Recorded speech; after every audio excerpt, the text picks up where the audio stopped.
Hi, so after revisiting my language inventory, I saw that most of my changes were in the area of adults acquiring a second language, as well as the context of second language acquisition.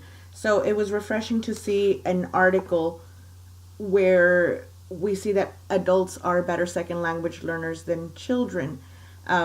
As far as my schooling goes, most of us have gone through courses where we read about children's brains being like sponges. In fact, after having read this article, I talked to a couple of my friends and had them fill in the sentence children's brains are, and they would say like sponges. So this is almost common knowledge to us.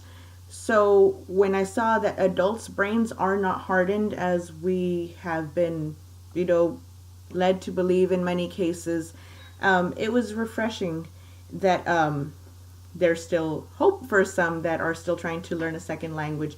I also reflected as far as students who have come in from other countries at an older age, specifically, our recent immigrants who come in at an older age. And when I see them acquiring their second language a lot faster than those who had been initially placed in all English school settings in their second language since kindergarten, it made me wonder, well, how come they are acquiring the language faster if they are older and these students were younger when they initially started their English second language acquisition. So it kind of made sense when I started seeing that. Well, they had more experiences and more understanding of language. Also, I saw the connection where the students who had not received schooling before in their first language, it was going to take them longer. And I've seen that kind of testimony too. Something else, as far as being in a setting where you're immersed, as far as, for example, if I'm learning English, it would be good to live in an all English speaking country. I think that was one of my changes too.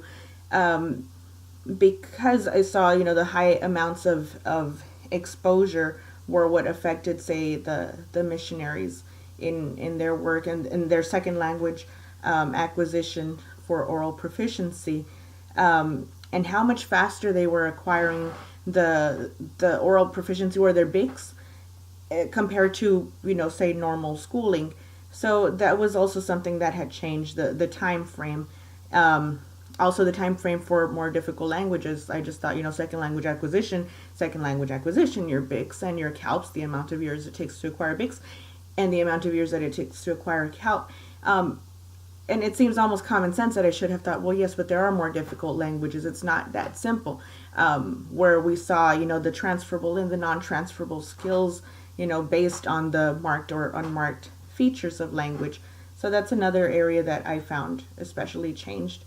But it's like fine tuning this understanding, and I think of other adults who have also learned, second language at an older age. One even from New Jersey ended up being my partner for our dual language setting. So I was the English language arts teacher, and he was the Spanish language arts teacher.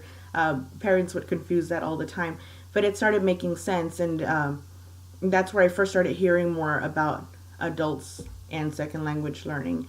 But again, I think I always resorted back to my original studies that from 2002. So it's been a while, and it's good to see that this research is coming up to change mindsets as well.